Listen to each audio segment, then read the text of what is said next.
Sherry reminded me today that she was the speaker who was the first speaker that I ever worked with when I started hosting Tuesday Group. And so that was 3 years ago, not 2, 3 years ago. Oh my gosh, can you believe it? Sherry was professionally a teacher for over 30 years and obviously is an educator for life. She's trained with Dr. David Evers, as well as Dr. James Peruke and many others. She has trained at the Sig Olson Environmental Institute and been part of the Loon Watcher survey, and she's studied winter behavior and migration and many, many, many, many things that I could never adequately articulate. So let's just get to learning from Sherry. Welcome, Sherry. Yeah, hold the microphone, please. There you go. A moment of silence, huh? So Lacey, do I take this? Yeah, you can have it. That's Okay, yours. like, how do I untake it? Charge that microphone. Oh, okay, good. Everybody can hear me okay. I have a really loud teacher voice. Anyway, so yes, I've been doing this lunatic stuff since 1993. Since 1993.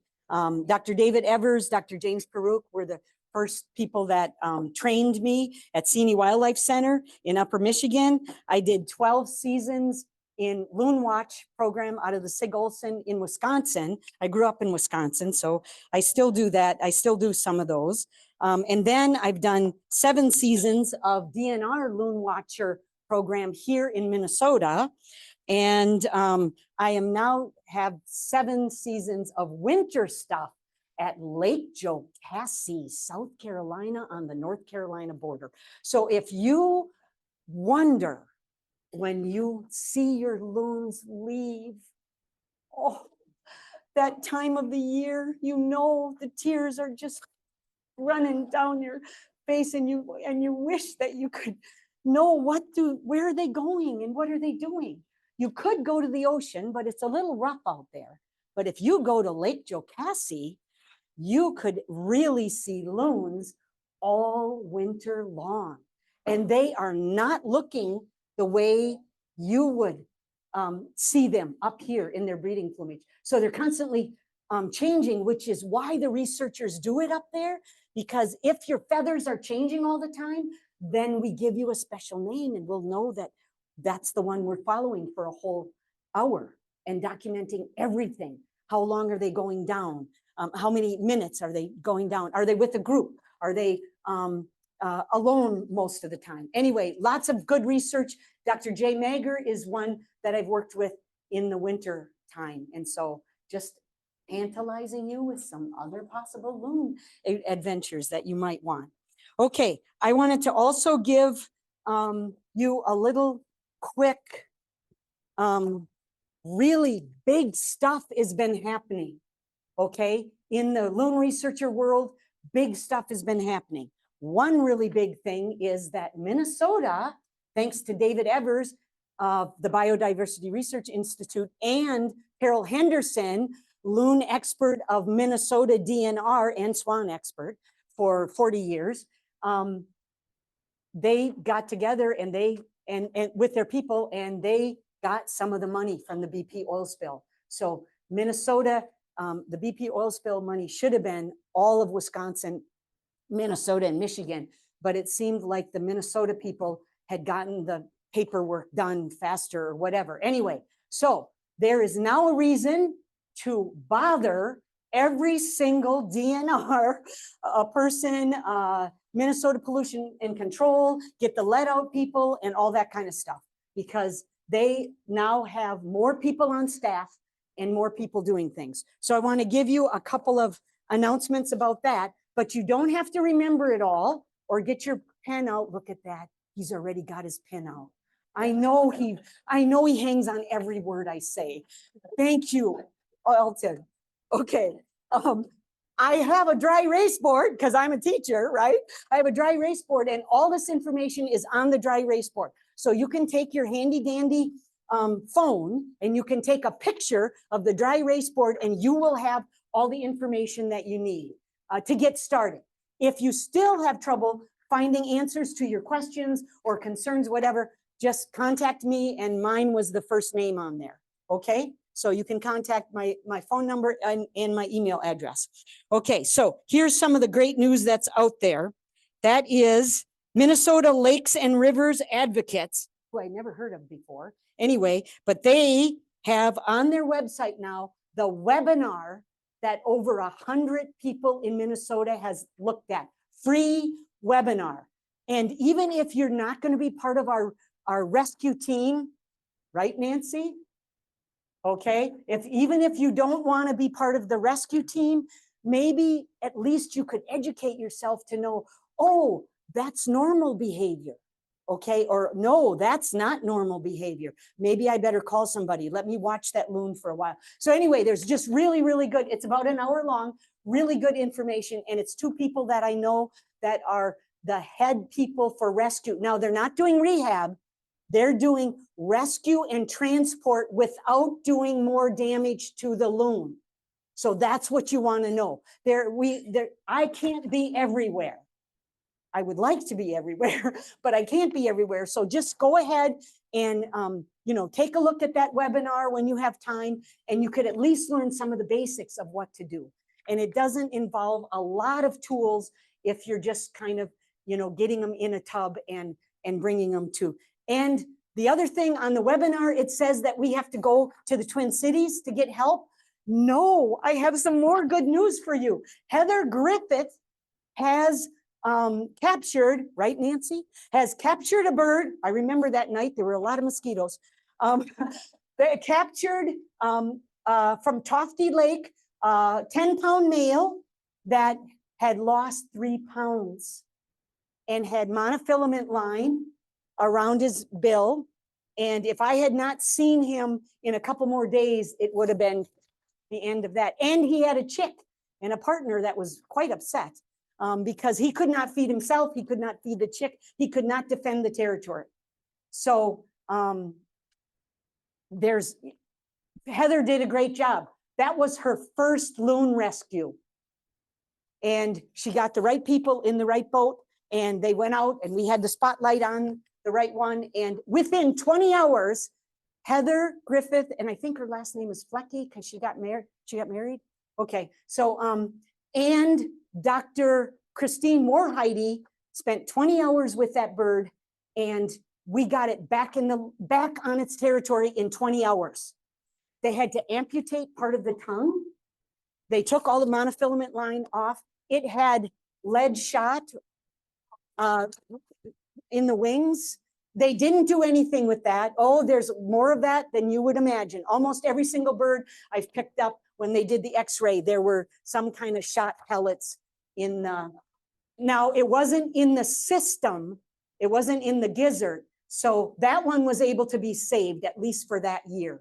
And they did carnivore cat food kind of all the way down into the stomach with tubes, okay? Because it had lost so much weight. Imagine losing 30% of your body weight.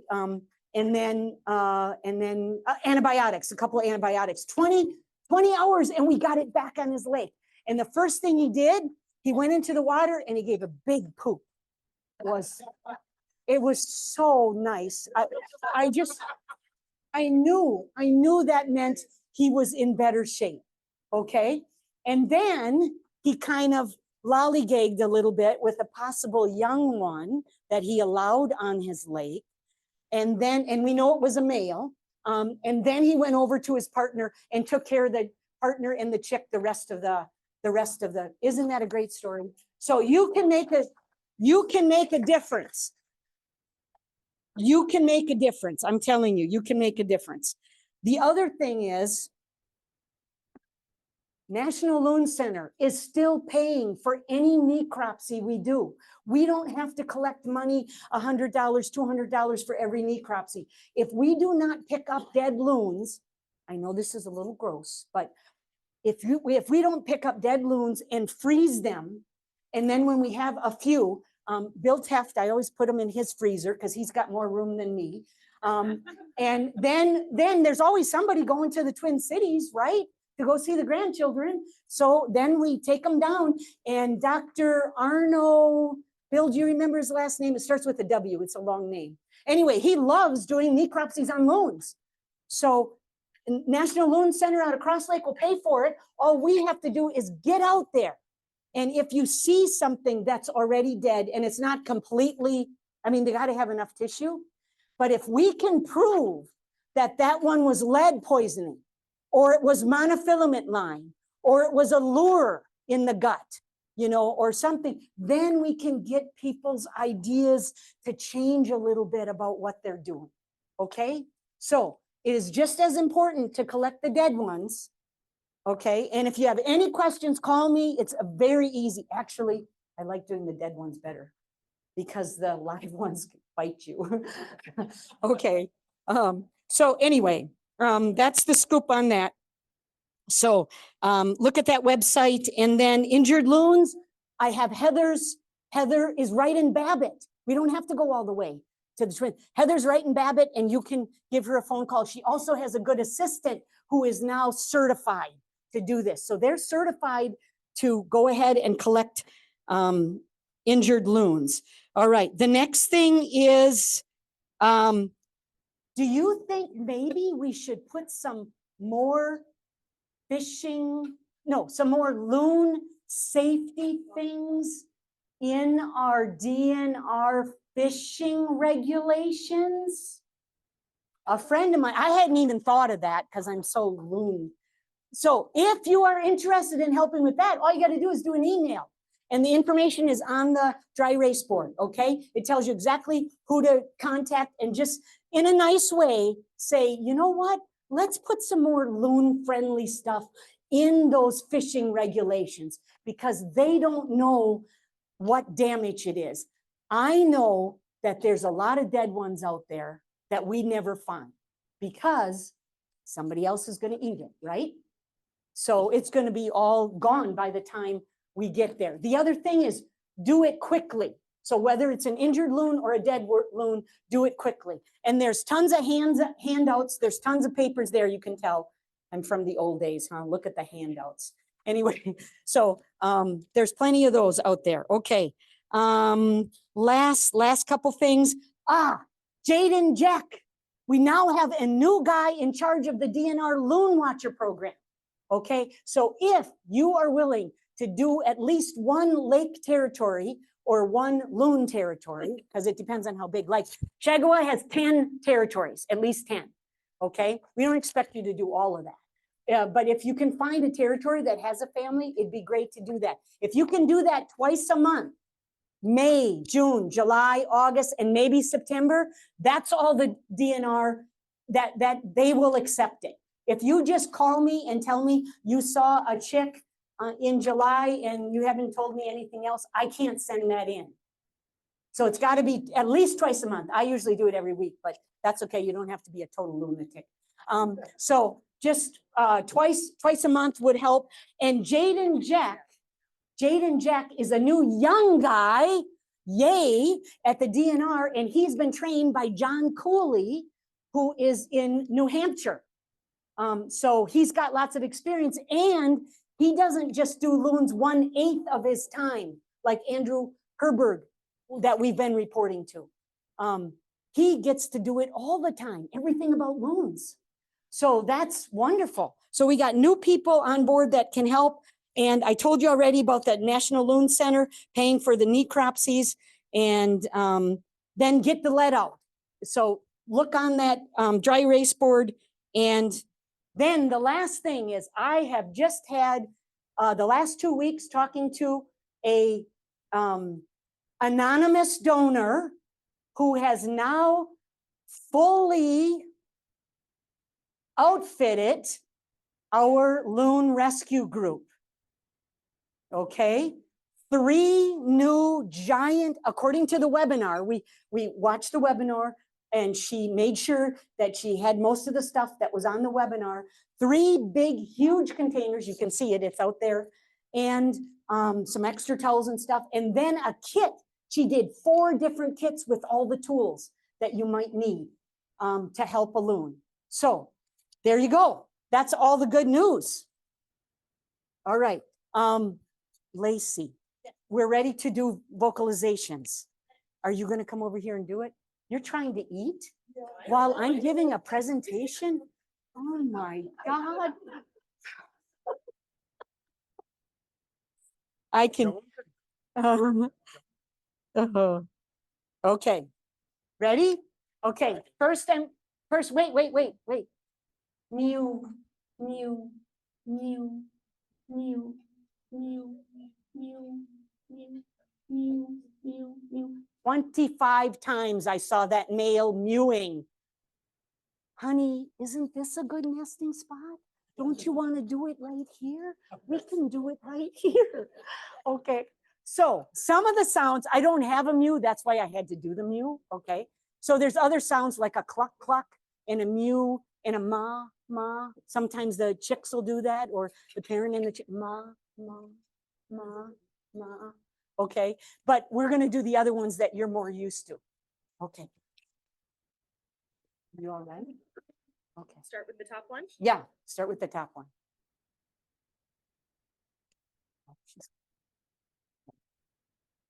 And we don't have to do the whole thing, but we'll just do enough. What is it? No, not a tremolo. Thank you for trying. What is it? What? No. You got it. All right. You win. I forgot what the prize was, but I'll get you something. Okay, that is a yodel. Okay, so quickly, the yodel is done only by the male. The male does all the calls, but the female doesn't do the yodel. So if you hear and can see that that one did the yodel, then you know it's the male. Okay, that's the male. If they both dive again, then you don't know. Does that mean is there anything out there? That yodel is 3 different conversations. And here's the thing, they don't do BS like we do. Okay.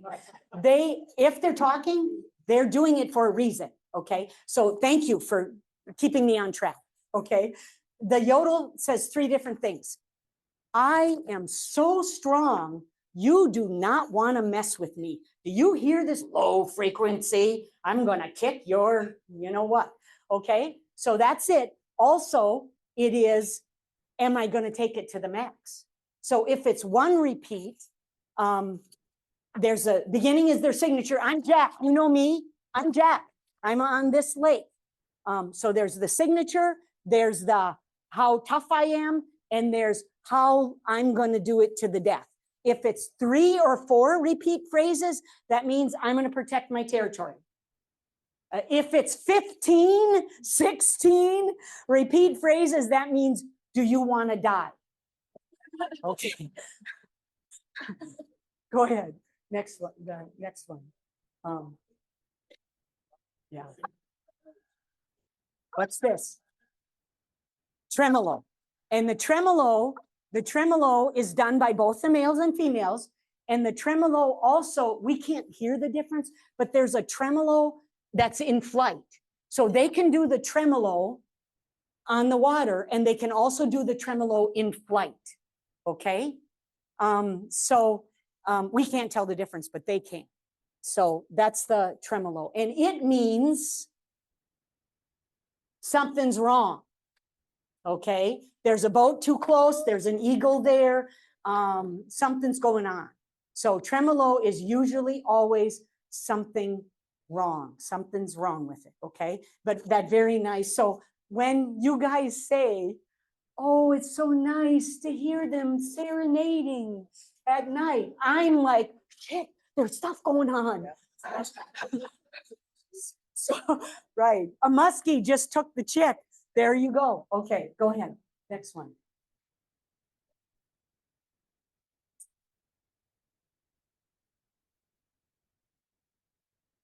Now, the only time this means trouble. Wait, first, what is it called? What? Whale. Who got that? Good. Pat yourself on the back. Okay. The whale call. So the whale call means I am here. Where are you? I'm here. Where are you? Or I'm over here. How you doing on your lake? Dr. Jay Mager and many of the researchers believe They have an acoustic neighborhood. They know who's on that next territory, friend or foe, they know. Or the back territory, or the one this sound can actually travel at night 2 to 3 miles. So there could be a bigger aquatic, a bigger acoustic neighborhood than we even imagine.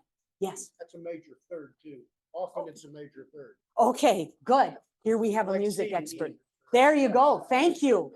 Gosh, I just learned something new. Okay, so that's the whale call. Now, there is one time when the whale call sounds very agitated, high frequency and very agitated. You're shaking your head. You've heard that. That's when there's an eagle nearby. And it's actually interesting that besides the little clucks and ma's, the first thing that a chick or juvenile learns is a whale call. So I've seen them when there's no parents, the parents have left, and they've done a whale call and they're looking up at that eagle and they're keeping their eye on that eagle. So anyway, that depending on the stress of that call. Okay, let's do the last one. Thank you, Lacey. She's so wonderful, isn't she wonderful? God, I'm so glad she moved here. Forever.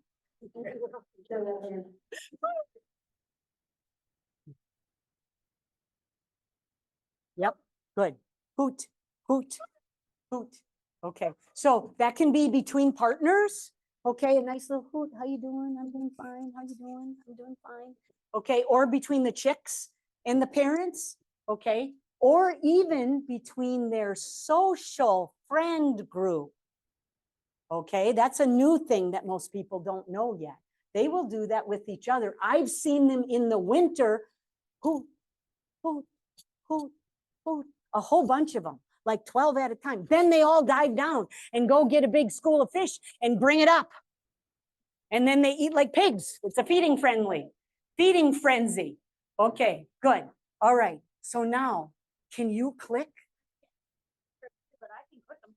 Okay, that'd be great. Okay, so don't do the first one yet. The first thing I want to say about this is look at all that down. You see all that down right there? That's really, and this of course is not a lure. Those are leg bands. So if you ever see those or you find a bird dead with those, please talk to me and we will get those numbers off and get them to the Fish and Wildlife so that we know what happened to that bird and where it was and all that kind of stuff. Red eye. The red eye can mean several different things. First of all, they don't get a red eye till they're 2.5 to 3 years old, okay? Is it do with the visual spectrum? There's a couple theories, so they're not quite sure. What was the other? Oh, the head, okay? The squared off head, no, that doesn't mean it's a male. Dr. Peruk has done 2,000 hours on that with grad students. It really means they're alert and something is going on. So a squared off head is I'm very alert. What's going on? What's going on? A smoothed off head is I'm relaxed. I'm relaxed. Everything's cool. Everything's fine. Okay, so that's the difference. So if you see your loons making that special thing, then you can know about that. Go, Lacey. Okay. They can't, even with the bird in the hand, the researchers cannot tell if it's a male or female the first year or two. So it's after that. And they really, because they really don't come back here till 2.5 to 3 years. There's always exceptions because it's nature. We had a subadult that was only 9, 10 months old, came back on Shagoa last year. Yeah, which was very strange. But anyway, that does happen. And I know the researchers have occasionally seen that as well. But yes, they're not mature really until 2.5 to 3 years. Then they'll come back, but they cannot fight for a territory yet. They got to be a little better at fishing and stronger and all that kind of stuff. And then it's closer to males do 5 years or 6 years. And again, there's always exceptions, right? But 5 to 6 years, then the male is ready to take a territory. 6 to 7 years for the female. Anyway, you guys probably know this, but there are some people from a distance that can't tell which one is the loon, okay? We've got some, right, Steve? Red-breasted merganser, common merganser, and cormorant. Yeah, but from a distance, it can be hard. Okay, go. So basically, we did the vocalizations. You did a great job. Thank you for being such great listeners. And then we're going to do some physical adaptations and a little bit of the behaviors. And I'm going to try to whip through fast. First of all, look at this. Okay, you see that? Well, I wasn't looking at the eye. I was looking at the grayness. Anybody out here have gray coming in? Okay, well, here's a big mistake that somebody made. They said, oh, Sherry, this was somebody on White Bear Lake. Oh, Sherry, we saw the grandparents. Oh, God, it was so fun. We're so happy to see the grandparents. I couldn't say anything. I was so, no, it's not the grandparents. This is what happens in October, okay? September, October, they start to get this for sure, November, okay? No, those are not the grandparents. You have to have leg bands to find out who's the grandparents. Okay, so anyway, that was pretty funny, huh? But they can get all gray, and then somebody can get confused. I was just talking with Little Long, the people on Little Long, and they did have a neighbor say, wait a minute, we have two chicks in that area. They're both gray and they're the same size. Good observation. But now Sherry went out there, okay, it was like beginning of November or something, went out there, and sure enough, look at the behavior. They are about the same size, but one is riding high in the water, that's the adult. The other one is riding low in the water and constantly begging at the face of the adult. So it was a parent that was just staying late to make sure everything was okay. And then it was a chick. But easy to make that mistake, right? So that's why you call Sherry. Okay, go ahead. So we did those vocalizations. You're now quite versed in all those. And this is a crouch yodel. There's 3 different kinds of yodels. Crouch yodel takes the male's full force, bounces it off the surface of the water so that it can go everywhere and make sure that his announcement is very clear. So, okay, go ahead. Physical adaptations. They have the worst wing load ever. 10-pound heavy bird with very dense bones with very narrow wings. So go ahead. Submarine. They love to do the submarine thing, right? Have you seen it do the submarine thing? Yeah, okay. So they do that to feed the chick. They also do that if they don't want you to know that they're near. They can sometimes just have barely the head and the eye popped out. They can squish their air sacs and go down. And I mean, submarining is a really good thing. They are birds built for water, right? The air, that's a bigger problem.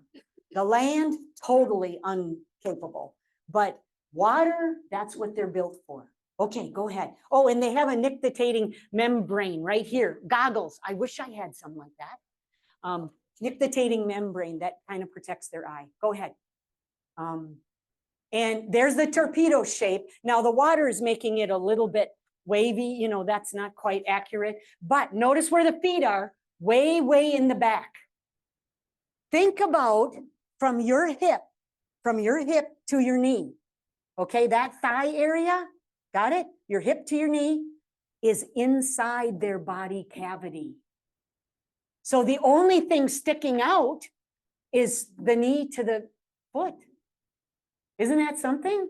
Yeah, they found that out by doing skeletons of the loon, of course. But anyway, yeah, so they're not even, anyway, streamlined, very streamlined. The head is, they don't even have a big keel, you know, like our boats do. They don't even have a big keel because they want to be streamlined in the water. So that's good. Collapsible feet. So their feet are 3 toes, collapse. That's even more streamlined. Collapse, and then very pinkish on the outside. This, thanks to Bill Teff, This one was found dead on Burnside. And then we got the leg bands all figured out and all that. And this is an antenna because that was one of the adults that Kevin Kinu was able to capture and put so that we could figure out things with migration and things like that. So what was the other thing I was going to say about that? Oh, legs. Can you imagine taking your legs and your hip joint 270 degrees? That's why they can go on a dime.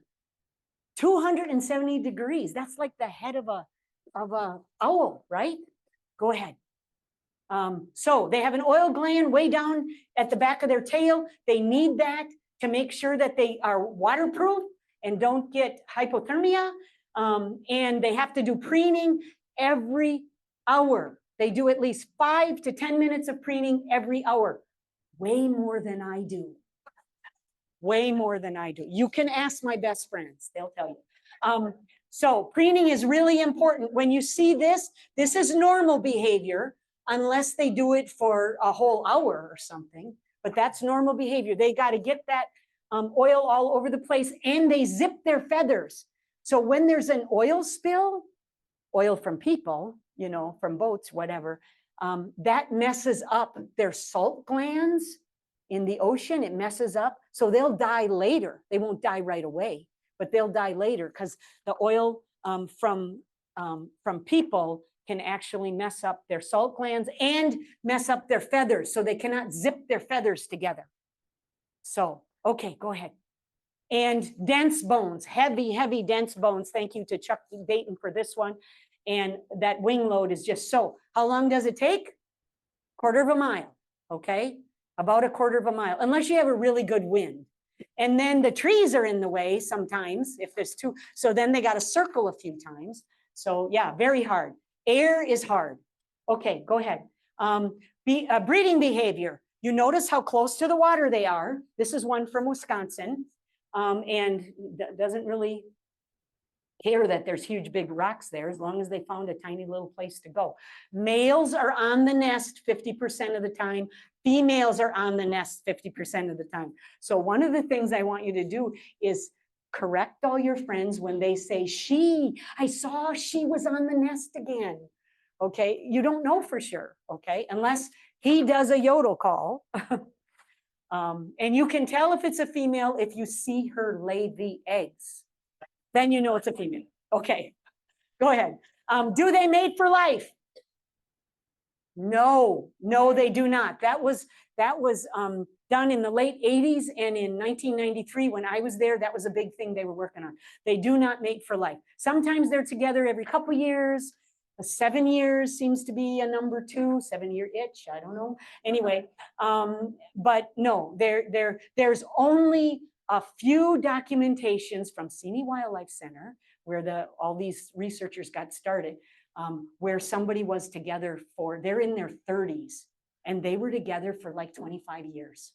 So, but very unusual, not the usual, because there's always stuff that happens. And where the male migrates is not where the female migrates. So they're going to fly differently and then come back, and who's ever there is who they get. Thank you to Judy Krish for this. This is on Burnside. That was their second nest. So they only laid 1 egg because it takes 20% of the female's body to do that. They only laid 1 egg, and then a jet ski came by and washed the whole thing in. And actually, Judy Krish said to me that there has not been a good nest there since, and not a successful one. Thank you, Lacey. This is in Wisconsin as they're coming in, okay? They've had the winter, they're coming to find their place now, so they're kind of in a group yet at a staging place. So do they marry their mate? No, they find a territory and who's ever there is who they get. All right, now, I know this is part you guys really like, okay? Males fight males. Whoever wins gets the territory. Okay, females fight females. Whoever wins gets the territory. Whoever chases away stays alive and doesn't get hurt or whatever. Then Dr. Mark Pokris from Tufts University has done over 4,000 necropsies. He loves doing necropsies on loons. And he found out that 50% of his 4,000 necropsies were loon on loon fighting. And even more interesting, we thought it was only males. So then divide that 50% again, half of them were males, half of them were females that had holes the size of a beak, the size of a bill. So very interesting. Go ahead. So why do you vocalize? To make sure that you can avoid a fight, right? You don't want to fight because a fight could mean the end of you. So, and it's really, I mean, they've got those on internet now if you want to watch it. It's too hard for me to watch, but they really beat the crap out of each other and then chase them, you know, and then chase them. So unfortunately, how does Peruk do this? The dark side of the loon. Go ahead. So the age of first nesting, 5 years to 6 years for a female, males 6 to 7. I'm sorry, I said that wrong. 5 to 6 years for a male, and then females are a little bit later, 6 to 7. And when you first get on the nest, you turn the egg. So that's one of the first things they do. Very clumsy, if you've ever watched them. Very clumsy. They're trying to, you know, be on, I mean, it's just, yeah, go ahead. Yeah, yeah. It's like us trying to get our socks on. I heard that. That's for sure. Except these young people, they don't have that problem yet. Okay, this is, somebody just told me they saw this. This is called defensive posture. I prefer that over hangover. Okay, but that's another name for it. And if you don't go away, that bird, male or female, is going to flush off of there, and their great big clumsy feet are going to knock the eggs in the water. And then that's it. Okay. Notice the black flies. Okay. We love those, don't we? We love that season. Okay, go ahead. Incubation days, usually about a month. So 26, 28, 29, right in there, about a month. If they do it longer, that probably means something's wrong. Okay, and eventually they're just going to get off. And then I check the eggs, and you know, it's like floating in the water, or it's, I mean, there's gases inside. It wasn't fertile, something was wrong. Okay, we used to collect eggs. I wish they were still doing that so we could see about toxins, because toxins can be in eggs. Anyway, so, oh, go back just one. Was there something else? Shift change. It depends on the pair. Some of them change every hour or two. Other ones change every 4 hours. Other ones change every 6 hours. It depends on the heat also, because they get really hot. Anything over 67, any temperature over 67, they can get overheated. So they may, if nobody's around, they may come in and cool off a little bit and then go back on, because they get really, yeah, go ahead, thank you. So chick rearing, this part's gonna go a little bit faster. There obviously is the juvenile, right? Okay, looks to be at least 8 weeks old. And there's the, one of the adults. Okay, so we're gonna look at this. Go ahead, Lacey. Egg hatching. So how many eggs? 1 or 2. That's it. It's very rare to have 3, very rare. If you have 3 chicks in a family, it usually means there was an adoption. Yes, that's true. It happened on Birch Lake. I've seen it on Burnside Lake just a couple years ago. So the 2 families got together, too close, in the middle of the night, all kind of tremolos and and then in the morning, this group said, oh, look, our loons have 3 babies. And this group said, I don't know what happened. We only have 1 baby. So they cannot smell who their baby is, and they cannot count. So that's, and that chick is going to wait how long? Well, it can be in the water with the other parent, but if this one is still sitting on the egg, it's only going to be 24 to 48 hours. That's it. They'll wait 1 more day, and then they'll leave and abandon the egg if it's not fertile. They know if it's fertile or not. Okay, so why ride on the back? Do they ride on the dad's back? Yes. Do they ride on the mom's back? Yes. They can ride on either back. And why do they ride on the back? Especially only for the first 2.5 weeks. The first 2.5 weeks. Safety, good. Why else? Conservation of energy.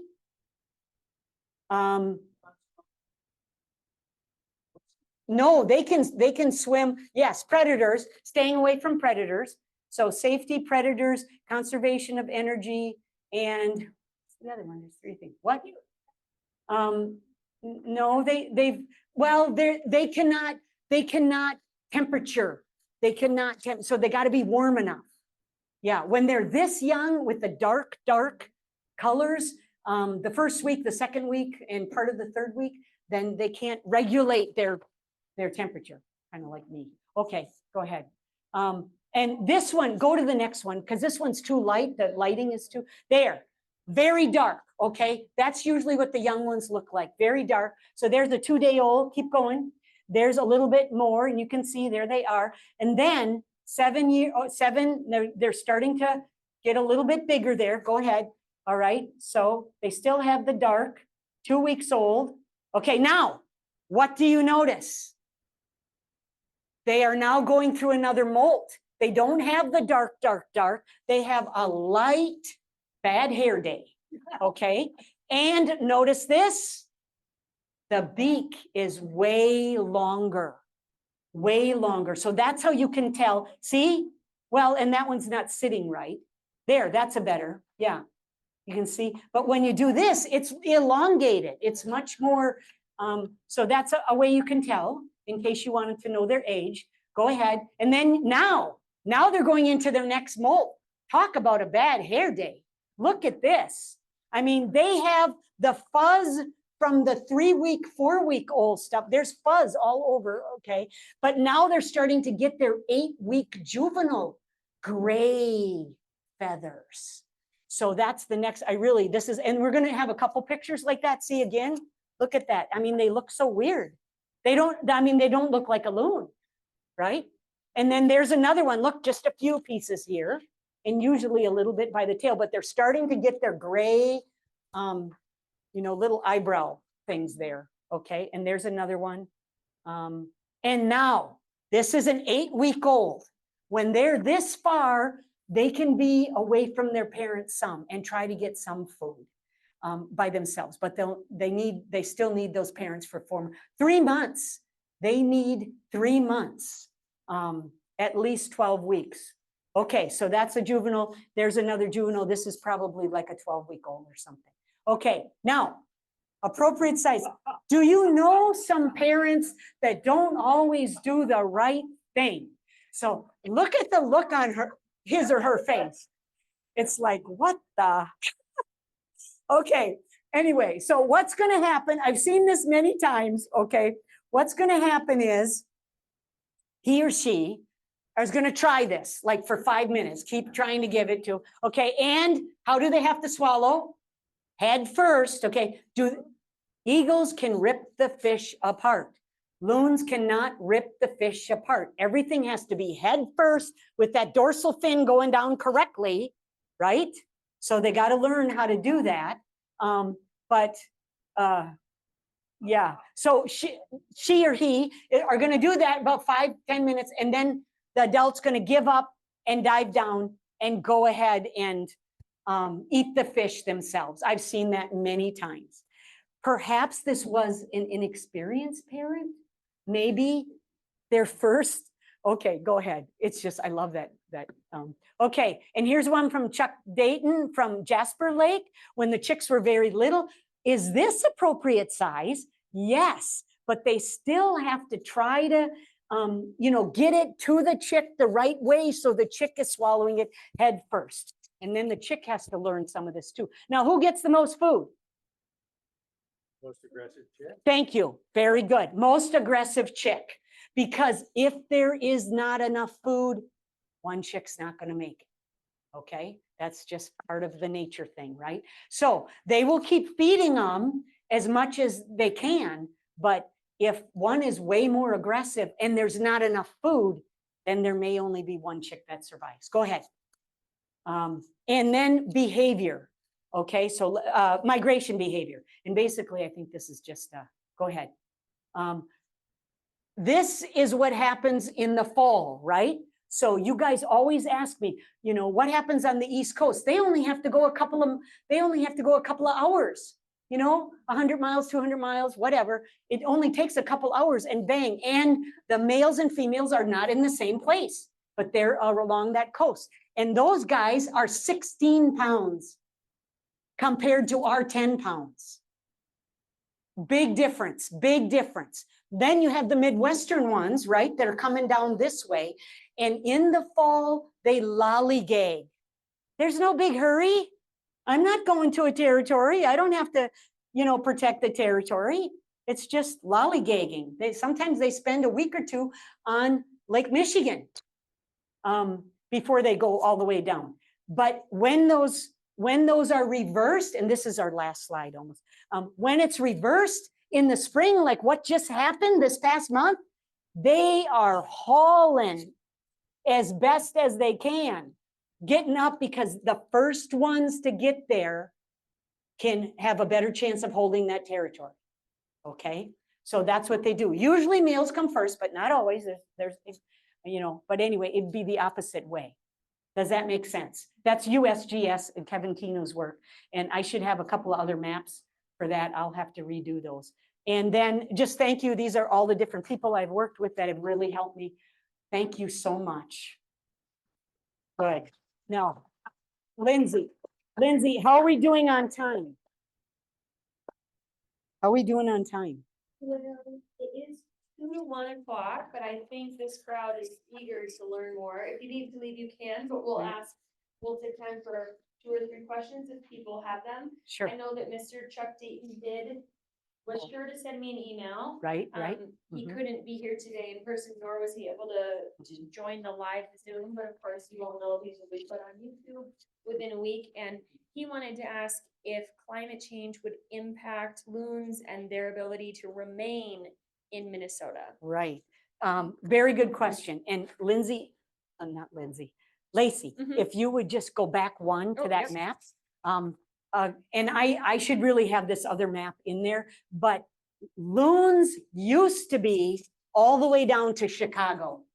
And there's documentations of 18 something, I don't know, 1874 or something. I can't remember the exact, but there is a map that shows loons all the way down to Chicago, part of California, Northern California, areas out west. I mean, way down Iowa, way down. So they have already moved a lot in the last couple hundred years. So yes, the researchers are concerned about this, and we may see it moving more and more toward the Canadian area.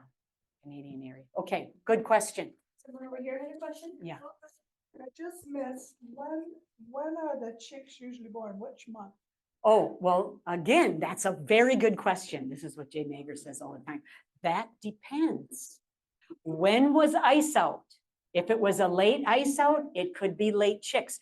Last year, we had late chicks. We're supposed to, this area, you know, and it depends on what part of Minnesota you're in, but this area of Minnesota, our latest ones recorded that I know of were July 4th, July 5th, right?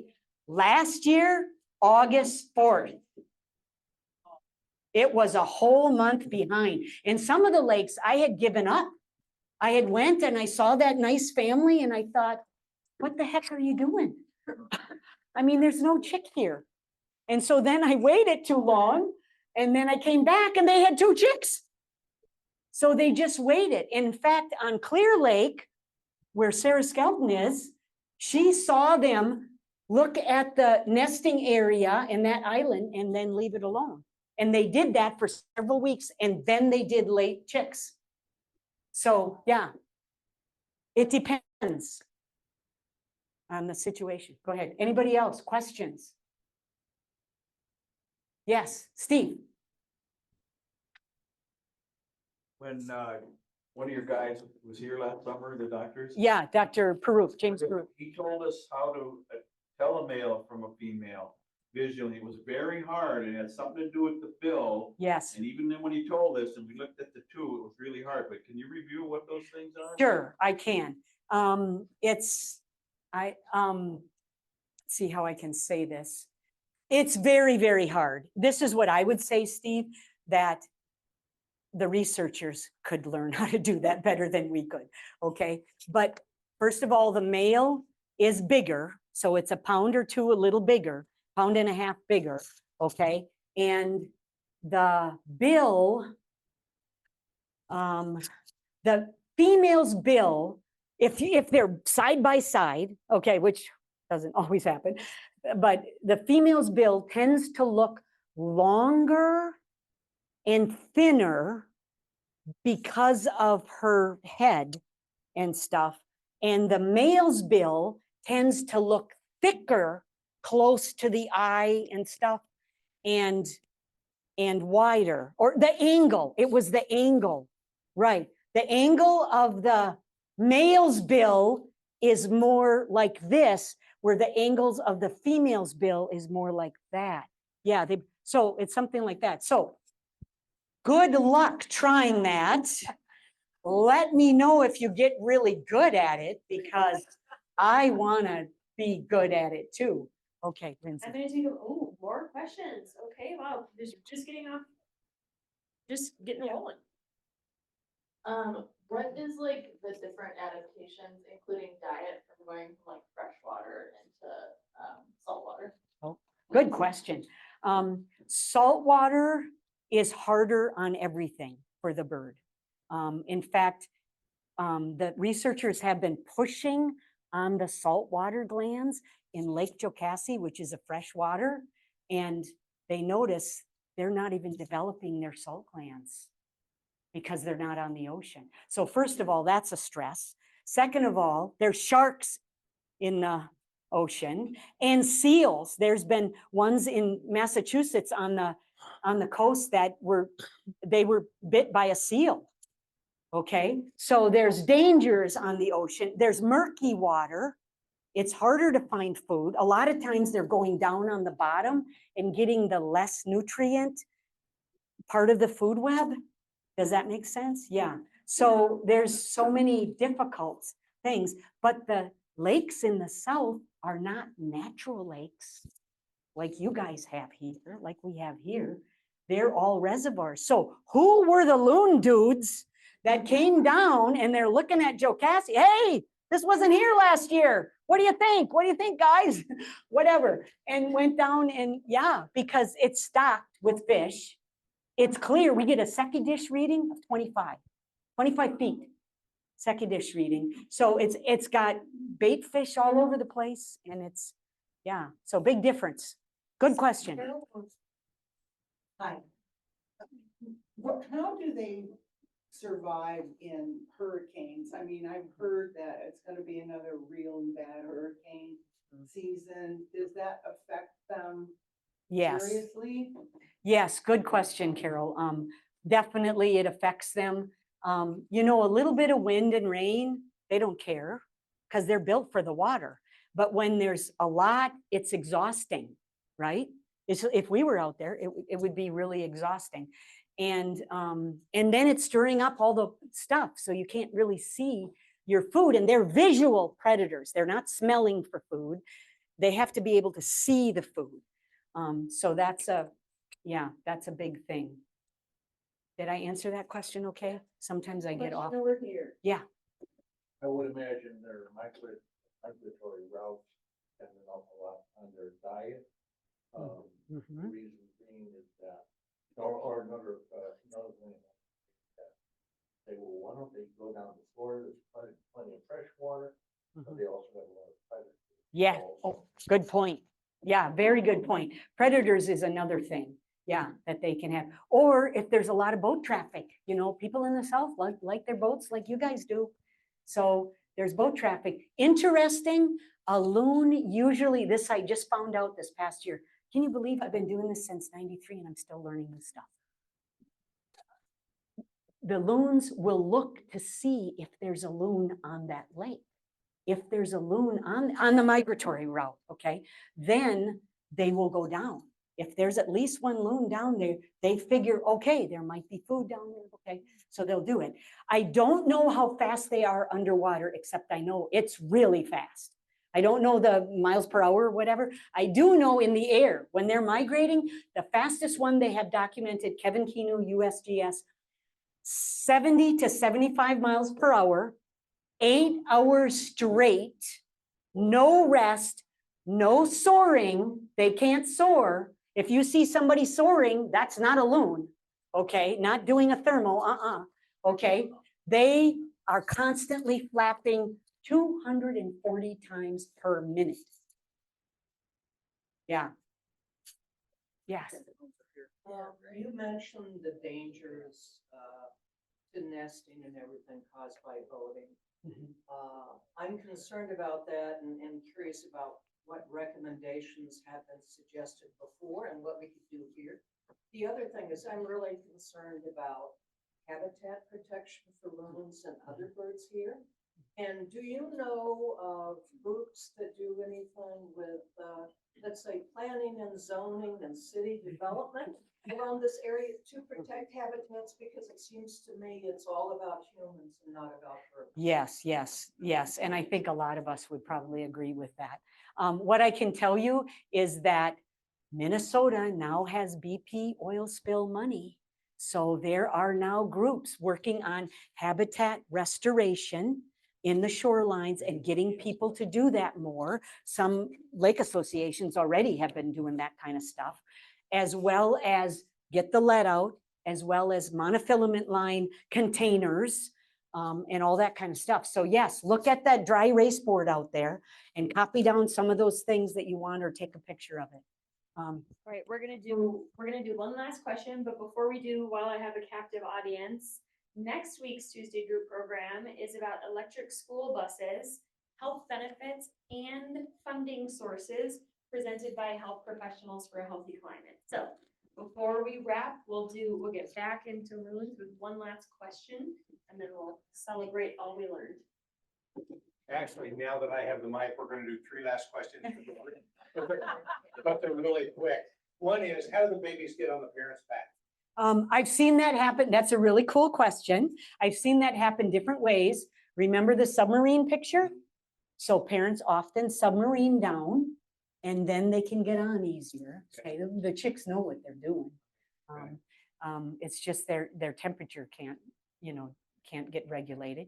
And then another thing I've just seen recently, the last couple of years, is I saw a parent put their wing way out and the chick climbed up the wing. So, Okay, do males and females define territory the same way? oh, that's a hard question. Males usually do most of the defending. But I mean, you said females fought for territories. Yes, yes, because if this female is coming over for this, the females are gonna fight females, males are gonna fight males. But So, they're essentially defending the same. territory. yes, they're defending their territory, right, right. And the yeah. third one is yodeling cued by something visual? Do they see another loon? Do they, what causes them? to- I've even had a researcher say they can hear a flapping coming over the top and will start yodeling. And so I will tell you this, Lucky Boy, who knows Lucky Boy? Lucky Boy Pond over there? They've had some good successes. Last year, not so much because of the helicopters and the planes getting all the water out because of the fire, remember? So they abandoned their nest, thank you very much. Anyway, but so what happened was, and this is all about what you just asked, I was watching them early before the fire, okay? And I was watching them and I'm like, okay, I found them, there they are. It's the male and the female, I don't know who's what, but I can, okay. And then all of a sudden I see something. I see a big loon, an adult loon with the breeding plumage coming over the top. And I'm like, why aren't you saying something? Male, say something. You should be yodeling. Why aren't you yodeling? Didn't happen. The adult came in went right over to them. Nice little friendly, hoot, hoot, hoot, nice little friendly, little circle swimming, little that kind of that. And I thought, you knew who that was. You did not do a yodel call and protect your territory because you knew that was not foe, that was friend, right? So that's the name of that story, foe or friend, okay? So then here's the second part. The second part is, okay, I figured, okay, if it's if it's friend, it's gonna be, okay, I'll watch. I can stay here. I got nothing to do but watch Loons all summer, okay? So I'm gonna watch, okay? So 10 minutes, 15 minutes, and then the visitor, because I was keeping track of who was what, okay? And the visitor just went back, looked up, back a little farther, looked up, okay, back a little farther, looked up, took off into the wind, okay? When that visitor, we call it a visitor because it wasn't an intruder, it wasn't trying to take over some. So the visitor went over the tree line, that male did a yodel in every single direction. Can you believe that? I've seen them do it, but in every direction. So like, I know y'all saw that bird come in, but that doesn't mean you can come here. That's what he was, when it was a crouch yodel in every single direction, isn't that? Thank you so much for being thank you.